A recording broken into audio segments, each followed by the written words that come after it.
ఇది కేవలం సమాచారంగా మాత్రమే భావించండి. వైద్య నిపుణులను సంప్రదించండి. ఐసీయూ అంటారు. బట్ ఐసీయూలో మరి నిజంగా ఏమైనా టైప్స్ ఉంటాయా? అంటే ఒక్కొక్కళ్ళకి ఒక్కొక్క ఇష్యూ ఉంటుంది. అవునండి. హార్ట్ ఫంక్షనింగ్ దెబ్బతినడం వల్ల ఒకళ్ళు ఐసీయూలో ఉంటారు. ఒకళ్ళు లంగ్స్ డ్యామేజ్ అవ్వడం వల్ల, లేదా లివర్.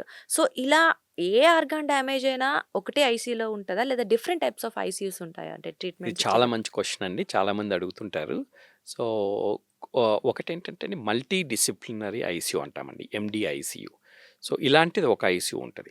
ఇప్పుడేంటంటే ఇన్ఫెక్షన్ వల్ల కొంతమందికి అన్ని ఆర్గాన్స్ డ్యామేజ్ అవుతాయండి. ఆ ఇన్ఫెక్షన్ బ్లడ్‌లోకి స్ప్రెడ్ అయినప్పుడు సెప్సిస్ అంటాము. సో, హార్ట్ ఫంక్షన్ డిటోరేట్ అవ్వటము, కిడ్నీస్ డ్యామేజ్ అవ్వటము, లివర్ డ్యామేజ్ అవ్వటము, తర్వాత ఎన్కెఫలోపతి అంటాం, బ్రెయిన్ డ్యామేజ్ అవ్వటము. ఇలాంటి వాళ్ళకి అన్ని ఆర్గాన్స్‌ని మనం సపోర్ట్ చేయాల్సుంటది. వీళ్ళొచ్చేసి మల్టీ డిసిప్లినరీ ఐసీయూ, ఎండీ ఐసీయూకెళ్తారండి. ఓకే. జనరల్‌గా కొన్ని హాస్పిటల్స్‌లో మెడికల్ ఇంటెన్సివ్ కేర్ యూనిట్స్ అంటుంటారు. మెడికల్ క్రిటికల్ కేర్ యూనిట్స్ అంటుంటారు. తర్వాత పెద్ద హాస్పిటల్స్‌లో ఈ ఆర్గాన్ స్పెసిఫిక్ ఐసీయూస్ ఉంటాయండి. హ్మ్. అంటే న్యూరో ఐసీయూ, బ్రెయిన్‌లో స్ట్రోక్ వచ్చిన వాళ్ళకి గానీ, లేకపోతే మేజర్ బ్రెయిన్ సర్జరీ అయిన తర్వాత వాళ్ళని న్యూరో ఇంటెన్సివ్ కేర్ యూనిట్‌లో పెడతారనమాట. స్ట్రోక్ వచ్చిన వాళ్ళని, తర్వాత ఓకే.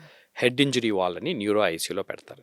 కొంతమందికి హార్ట్ అటాక్ వచ్చిన వాళ్ళు, హార్ట్ ఫంక్షన్ డిటోరేట్ అయిన వాళ్ళు, వాళ్ళు కార్డియాక్ ఐసీయూకెళ్తారండి. ఇలా డిఫరెంట్ ఐసీయూస్ ఉంటాయి. కార్డియాక్ ఐసీయూ గానీ, న్యూరో ఐసీయూ గానీ, తర్వాత cardiothoracic ICU, major cardiac surgery అయిన తర్వాత వాళ్ళకి కార్డియోథొరాసిక్ ఐసీయూ ఉంటదండి. ఓకే. తర్వాత ట్రాన్స్‌ప్లాంట్ ఐసీయూ, ఇప్పుడు లంగ్ ట్రాన్స్‌ప్లాంటో, లివర్ ట్రాన్స్‌ప్లాంటో అయిన తర్వాత వాళ్ళు ట్రాన్స్‌ప్లాంట్ ఐసీయూకెళ్ళాల్సుంటది.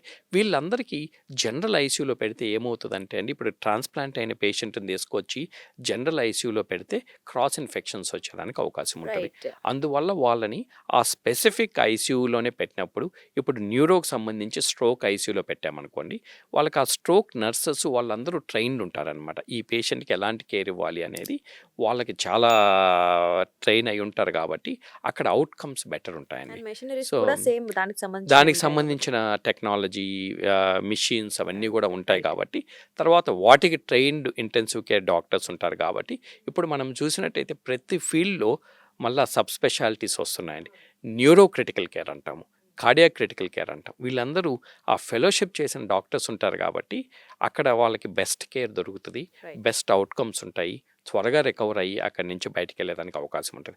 వాళ్ళని తీసుకొచ్చి మెడికల్ ఐసీయూలో పెడితే వాళ్ళకి పక్కనుండేటువంటి పేషెంట్స్ ఇన్ఫెక్షన్స్ రావటము, రైట్. అక్కడుండే నర్సెస్‌కి, డాక్టర్స్‌కి ఆ ట్రైనింగ్ లేకపోవటం వల్ల ఔట్‌కమ్స్ అంత మంచిగా ఉండవండి. రైట్. ఇప్పుడు మీరన్నారు ఇన్ఫెక్షన్స్ అని.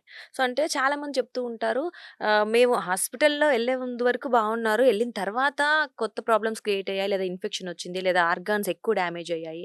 లేదా హాస్పిటల్ వాళ్ళు సరిగ్గా ట్రీట్ చేయలేదు. వాళ్ళు ఇచ్చిన మెడికేషన్ రాంగ్. ఇలా చాలా అలిగేషన్స్ వింటూ ఉంటాం. అవునండి. కేసెస్ చూస్తూ ఉంటాం. సో, ఇలాంటివన్నీ రాకుండా ఒక పేషెంట్‌ని సేవ్ చేయడానికి మీరు ఎలాంటి జాగ్రత్తలు తీసుకుంటూ ఉంటారు? మనము ఒక్కసారి హాస్పిటల్‌కొచ్చిన పేషెంట్‌కి మనము హార్మ్ చేయకూడదండి. అంటే రైట్. మనము గుడ్ చేసినా, చేయకపోయినా మన వైపు నుంచి హార్మ్ చేయకూడదు. కానీ ఇప్పుడు చూసుకున్నట్టయితే హాస్పిటల్ ఇన్ఫెక్షన్స్ అనేవి చాలా డేంజరస్ అండి. హ్మ్. సో, ఇప్పుడు ఒక పేషెంట్ వచ్చినప్పుడు వాళ్ళు క్రిటికల్ కండిషన్‌లో వస్తారు. వాళ్ళకి డయాబెటిస్ ఉండొచ్చు, వాళ్ళకి క్యాన్సర్ ఉండొచ్చు, లేకపోతే వాళ్ళు ఏదో సివియర్ హెడ్ ఇంజరీనో, పాలీట్రామాతో వచ్చినప్పుడు వాళ్ళ ఇమ్యూనిటీ గూడా తక్కువుంటదండి. హ్మ్. దానివల్ల వాళ్ళకి వెంటనే ఇన్ఫెక్షన్స్ వచ్చేదానికి అవకాశం ఉంటది. సో, వాళ్ళకి న్యూమోనియా రావచ్చు హాస్పిటల్‌లో. లేకపోతే యూరినరీ ట్రాక్ట్ ఇన్ఫెక్షన్ రావచ్చు. నేనెప్పుడు మా పేషెంట్స్‌కి చెబుతుంటానండి. Number of plastic tubes are directly proportional to infections అని. ఎన్ని ప్లాస్టిక్ ట్యూబ్స్ అయితే మనం పెడతామో, ఒక్కోసారి వెంటిలేటర్ పెట్టాలంటే నోట్లో నుంచి ఒక పైప్ పెడతాం. రైట్. యూరినరీ కేథెటర్ పెడతాం. ఐవీ క్యాన్‌లా ఒకటి పెడతాం. వీటి వల్ల ఇన్ఫెక్షన్స్ వచ్చేదానికి అవకాశం ఉంది.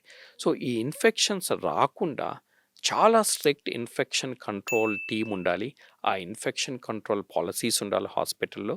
రెగ్యులర్‌గా రిపోర్ట్ చేయాలండి. వచ్చిన తర్వాత గూడా కంప్లీట్‌గా 100% రాకుండా గూడా ఎవ్వరు ఎంత కేర్ తీసుకున్నా గానీ వచ్చేదానికి ఛాన్స్ ఉంది. అలా రైట్. వచ్చినప్పుడు మనము బ్రేవ్‌గా వాటిల్ని రిపోర్ట్ చేసి, వాటిల్ని ఎలా ప్రివెంట్ చేయాలి, ఇంకొక పేషెంట్‌కి రాకుండా ఎలా చేయాలి, ఆ రిపోర్టింగ్ గూడా చాలా ఇంపార్టెంట్ అండి. మేము ఎవ్రీ మంతు ఈ ఇన్ఫెక్షన్స్ అవన్నీ గూడా అసెస్ చేసుకుంటూ, ఇన్ఫెక్షన్ కంట్రోల్ కమిటీ తోటి రెగ్యులర్‌గా మీట్ అవుతూ, ఆ ప్రాక్టీసెస్ అవన్నీ కరెక్ట్‌గా ఉన్నాయా, లేవా అనేది అది చూసుకోవటము. కొంతమందికేంటంటే అండి, బెడ్ సోర్స్ వస్తాయి. ఆ! మనం గాని పొజిషన్ చేంజ్ చేయకపోతే, ఎందుకంటే అండి మనం డీప్ స్లీప్‌లో కూడా వన్స్ ఇన్ 2, 3 మినిట్స్ మనం కదులుతుంటాం. కానీ ప్యారలైజ్ అయిన వాళ్ళు అలానే బెడ్ మీద ఉంటారు. కదలకపోవటం వల్ల బెడ్ సోర్స్ వచ్చేదానికి అవకాశం ఉంది.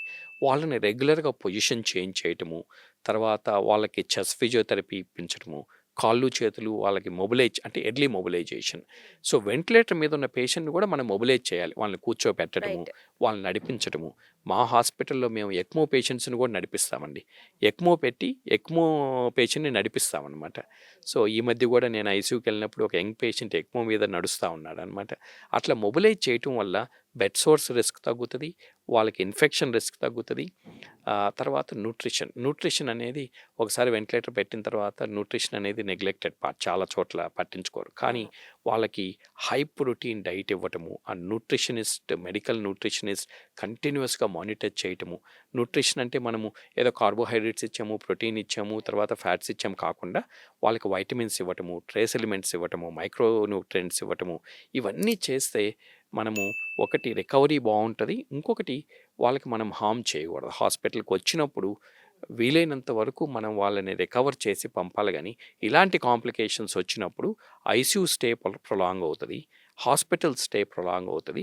ప్రొలాంగ్ అయ్యే కొద్దీ వేరే కాంప్లికేషన్స్ యాడ్ వస్తూ ఉంటాయి అవుతుంటాయండి. కాబట్టి సో, కేర్‌ఫుల్‌గా ఉండడం అనేది ఇంపార్టెంట్. చాలా అండ్ కేర్‌ఫుల్‌గా ఎప్పటికప్పుడు ఉండాలండి. మానిటర్స్ అంటే డాక్టర్స్ నుంచి, అలాగే వాళ్ళ బంధువుల నుంచి కూడా ఎవ్రీథింగ్ తెలుసుకోవడం అనేది చాలా ఇంపార్టెంట్. ఇంకొకటి హ్యాండ్ హైజీన్. హ్యాండ్ వాషింగ్ అనేది చాలా చాలా important. Important. Right. So, health care staff గానీ, మనం ఫ్యామిలీస్‌ని కూడా ఎడ్యుకేట్ చేయాలండి వాళ్ళని.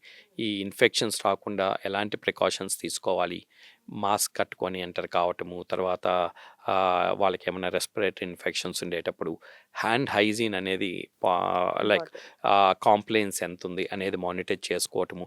ఈ క్వాలిటీ పారామీటర్స్, క్వాలిటీ మెట్రిక్స్ అనేవి చాలా స్ట్రిక్ట్‌గా రెగ్యులర్‌గా మనం మానిటర్ చేసుకుంటూ వాటిల్ని మనం ఫాలో అయితే మనము వీటన్నిటిని ఐసీయూ కేర్ అనేది, ఐసీయూ క్వాలిటీ అనేది డెఫినిట్‌గా బెటర్ అవుతుందండి. ఓకే.